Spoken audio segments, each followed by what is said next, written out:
Criptomoedas disparando, as altcoins finalmente andando e andando forte, e muita gente por aí está dizendo agora que a alt-season finalmente começou. Mas será que ela começou ou não é bem assim? E a verdade é que olhando para alguns indicadores bastante simples que eu vou mostrar aqui para você, inclusive você também pode consultar, nós conseguimos ter muito mais clareza, primeiro, no que ficar de olho e segundo, em entender em que momento nós estamos, o que dá para projetar daqui para frente, como você deve se posicionar, afinal de contas, se você não se posiciona e o mercado dá aquele tirão para cima muito rápido, você simplesmente fica de fora e quando pensar em reagir, já pode ser tarde. Da mesma forma, se você está muito alocado e compra na euforia e o mercado derrete depois, isso é muito prejudicial para sua carteira. Afinal de contas, é o seu patrimônio que está em jogo. Então, como entender tudo isso, como se posicionar, como enxergar o mercado nesse momento? Será que faz sentido nós comprarmos a tese de que estamos iniciando de fato a alt-season ou não? Bom, o fato incontestável é que o Bitcoin está rondando novamente as máximas. A máxima histórica tá ali nos 109 mil dólares, em janeiro foi cravada essa marca, e agora, no momento em que eu tô gravando esse vídeo, ele tá se aproximando desse número novamente acima dos 100 mil dólares, isso depois de um mergulho lá para os 74 mil dólares, onde muita gente jogou a toalha, inclusive. Agora, se você me acompanha mais tempo aqui, sabe exatamente o que eu falei sobre as quedas do Bitcoin, falei que estava extremamente confortável com as quedas e que estava comprando as quedas, e quem também estava com o mesmo pensamento conseguiu acumular mais a bons preços. Agora, vamos entender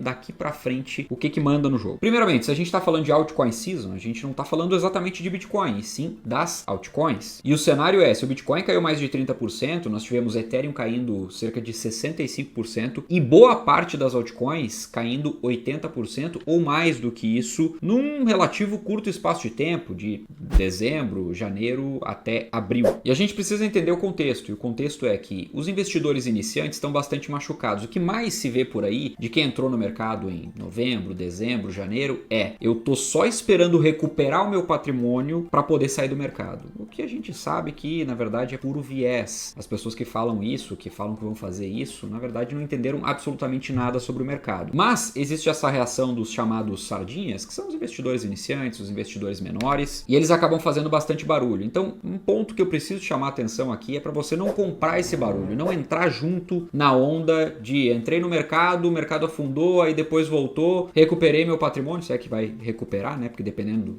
da quantidade de porcarias que as pessoas investiram, elas não recuperam o patrimônio. Não adianta investir aleatoriamente, porque não é assim que se ganha dinheiro, não é assim que se faz dinheiro no mercado cripto. Mas o fato é que não faz sentido nenhum entrar no mercado, estressar um monte e sair no 0 a 0. Essa, inclusive, não é uma postura de investidor. Você precisa ser investidor de fato e não um especulador, um apostador de curto prazo. Pois bem, agora o Bitcoin subiu aproximadamente seus 37% em cerca de um mês apenas. E junto com o aumento de preço do Bitcoin, nós seguimos tendo aumento de dominância do Bitcoin. A dominância do Bitcoin, para quem não sabe, é a divisão do valor de mercado do Bitcoin pelas outras criptomoedas, ou seja, quanto o Bitcoin tem de market share. Do mercado total, qual é o percentual correspondente a Bitcoin. E nesse momento, nós temos Bitcoin aqui com 63,7, 63,8, chegou aqui a 65% de market cap, ou seja, de dominância. Isso significa que mesmo com milhões e milhões de criptomoedas criadas, 65% do mercado, 65% de todo o valor de mercado de criptomoedas era Bitcoin nesse momento. E agora nós temos uma leve queda aqui para 63,7, 63,8 nesse momento. Então aqui já tem algo que fica bem claro para a gente. Se o Bitcoin recuou aqui, estou com um gráfico semanal, né, de dominância do Bitcoin. Se ele recuou uma semana aqui, recuou aproximadamente seus 2%, 65 para 63, esse é um recuo que até o momento não me mostra nada. Se você for olhar aqui o gráfico inteiro, semanal, você vai ver que ele apresenta uma clara tendência de alta. Em vários momentos ele teve semanas com quedas de dominância, inclusive bem maiores do que a queda atual. Ou seja, isso aqui de maneira isolada não me fala nada em relação a uma alt-season. O que eu precisaria ter aqui no gráfico de dominância? Quedas e uma sequência aqui de topos e fundos descendentes, mostrando aqui uma clara tendência de queda. O que nós tivemos mais próximo disso até agora? Foi lá de novembro até dezembro de 2024. Foram 3 semanas de queda e uma queda mais forte, e depois ele fez um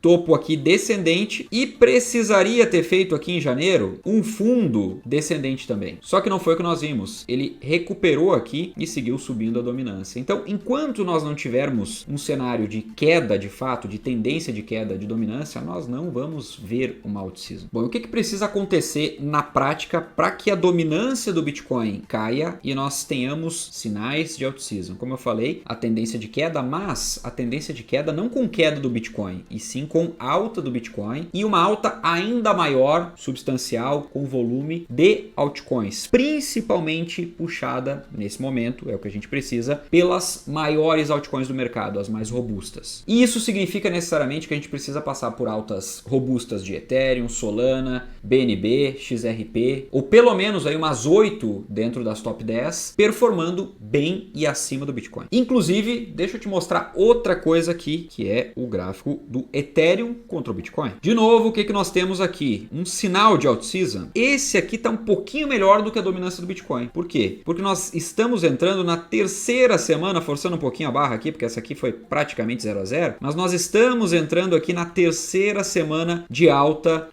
do Ethereum contra o Bitcoin, ou seja, ele vem performando melhor do que o Bitcoin. E se eu puxar aqui no gráfico, a última vez que ele fez 3 barras semanais de alta, 3 verdes aqui, faz muito tempo. Foi aqui, ó, mais ou menos um ano atrás, em maio de 2023. E mesmo tendo feito essas barras aqui, né, foram 5 na verdade, ele fez dentro de uma tendência de queda, ou seja, a gente precisa de força e aquele mesmo movimento, topos e fundos, só que aqui ascendentes, ou seja, o Ethereum precisa performar bem e acima do Bitcoin, porque Ethereum é fundamental para que a gente tenha uma alt-season, simplesmente porque ele é a mãe das altcoins. E a última vez que o Ethereum teve uma sequência de topos e fundos ascendentes de fato, ou seja, tendência de alta, foi no super ciclo passado, ou seja, lá em 2020, 2021, onde as altcoins explodiram de preço e nós vemos Bitcoin descobrindo novas máximas e boas altcoins subindo ainda mais forte. Inclusive, caso você não tenha presenciado os ciclos passados, nós tivemos várias das altcoins aqui top 100, multiplicando por 10, 20 vezes ou até mais do que isso. Mas isso só costuma acontecer em um grande ciclo de alta de altcoins e não é uma regra. Eu já vou te explicar por que isso não é uma regra e por que você deve levar muito a sério o fato de não ser uma regra. Mas antes, eu quero incorporar a tese de por que o Ethereum é tão importante. E não é só por ser a maior altcoin do mercado, também pelo maior número de dApps, ou seja, tem o maior número de empresas ligadas ao Ethereum. E também pelo fato do Ethereum ter um ecossistema bastante robusto. Não é só a Ethereum que anda. Se Ethereum anda, várias outras criptomoedas ligadas a Ethereum vão andar também e tendem a andar muito forte. E esse ecossistema todo, quando anda, puxa o mercado muito forte, porque muito da capitalização do mercado está concentrada em Ethereum e todo o ecossistema. Agora, baseado em números, minha visão aqui sobre o mercado, papo reto, somente 12% das altcoins performaram acima do Bitcoin no ciclo passado. E para esse ciclo, eu espero que esse número seja bem menor. Mesmo que a gente tenha uma alt-season, quem sabe a gente chegue a 5% das criptomoedas performando acima do Bitcoin. Eu não acredito que esse número seja maior do que esse pela quantidade de porcarias que a gente tem no mercado e pelo número astronômico de criptomoedas lançadas nesse ciclo, que eu sinto em dizer, mas a maioria delas em 10 anos, por exemplo, sequer vai existir. Ou seja, eu sigo com a visão de que o mercado cripto apresenta várias oportunidades. Dá para fazer uma grana legal com criptomoedas, com investimentos, alavancar, aproveitando bem os ciclos, né? Se a gente tem alt-season, a gente aproveita a alt-season. Se a gente não tem, a gente se protege para não depender disso exclusivamente. Mas considerando as chances de ter alt-season, e eu considero que a gente tem uma chance legal de ter, se só 5% das criptomoedas vão performar acima do Bitcoin, quem não souber o que está fazendo, quem não tiver conhecimento, não tem a menor chance de performar bem ou acima do Bitcoin no ciclo. E a verdade é, ou você aprende, estuda para saber o que fazer de fato, ou faz mais sentido uma exposição no mercado cripto só em Bitcoin. Outro ponto, o portfólio é o que manda no jogo. Então não adianta você se expor demais ao risco, ficar escolhendo coisas aleatoriamente, porque você não vai ter boa performance. Vai correr um risco desnecessário, muito maior do que o seu perfil topa, e você só vai se dar conta disso depois que começar a perder o sono. E aí, nesse caso, pode inclusive ser tarde demais. Não é que não dá para você consertar, não dá para você melhorar. Dá, só que muita coisa do que se perde fazendo coisa errada, a gente não consegue recuperar. Então, o primeiro ponto para você ganhar o jogo é fechar a casinha. Você precisa ter outros ativos, outras classes de ativos, e não uma exposição total lá em altcoins, por exemplo, como eu vejo muita gente fazendo por aí. Terceiro ponto muito importante sobre termos uma alt-season. Para isso acontecer, o Bitcoin precisa necessariamente romper o topo histórico dos $109 mil